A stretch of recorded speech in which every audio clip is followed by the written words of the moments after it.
Sermon on the Mount is one of the most important collections of the teachings of Jesus, and it has 3 parts: an introduction, a main body, and a conclusion. Now, the main body is the central part of the sermon, and in it, Jesus calls his followers to live by a higher standard of right relationships with God and with other people. And the main body itself has 3 parts, looking at this righteousness from 3 perspectives. Now, this central part here is about how righteousness should be expressed in the religious practices of Jesus' day. And this section also has 3 parts. In the middle, Jesus addresses 3 religious practices. And the central practice that he highlights is prayer. This is where Jesus teaches his disciples the Lord's Prayer. You got it. So the Lord's Prayer is at the center of the center of the center of the entire Sermon on the Mount. And it's here because Jesus wants this prayer to have a central place in the lives of his followers. The prayer begins, "Our Father who is in the skies."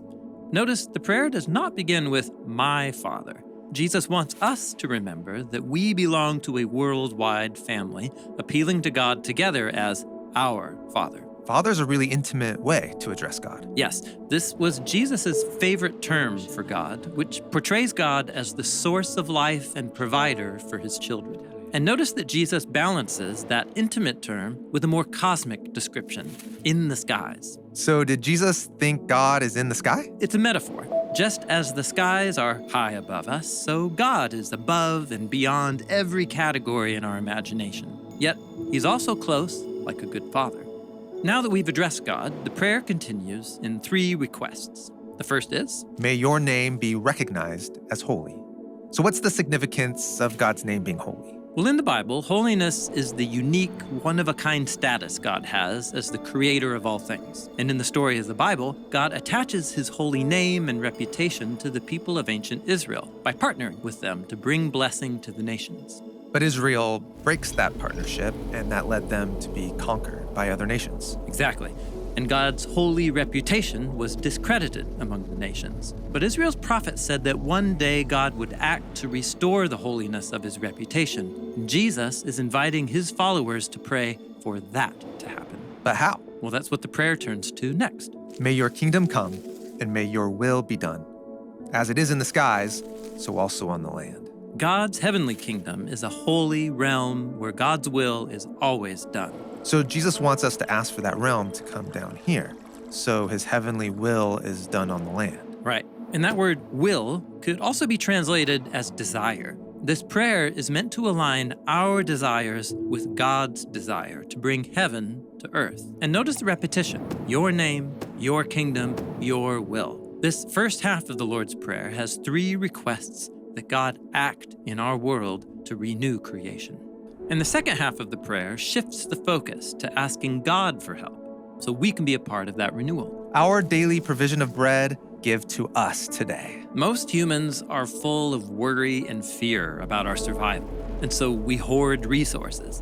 But Jesus invites us to trust God to meet our needs one day at a time.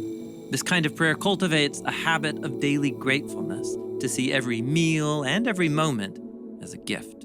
Why focus on bread? Jesus is recalling the story of Israel wandering in the wilderness when God sent bread from heaven, but just enough for one day at a time so that Israel had to stay in a posture of gratefulness and trust.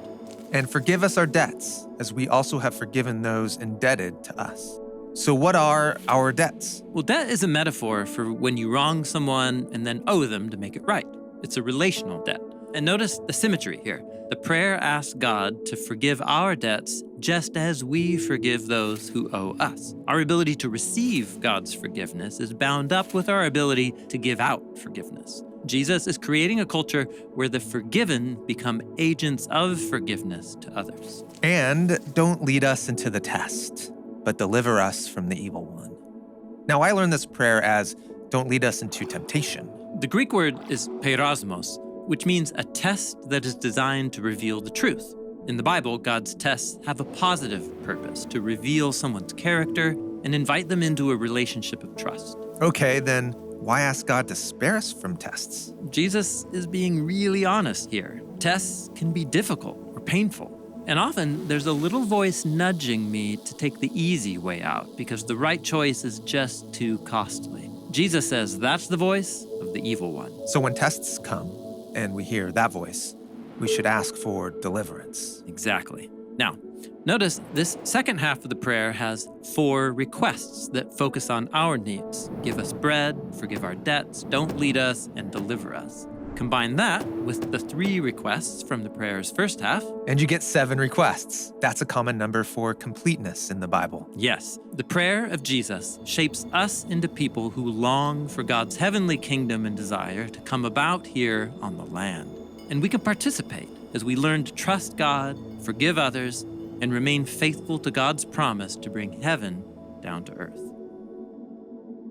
Our mission at Bible Project is to help people experience the Bible as a unified story that leads to Jesus. We're able to give away for free everything that we make because of generous people like you all around the world. You can see our entire video library, check out all of our resources, and join us at BibleProject.com.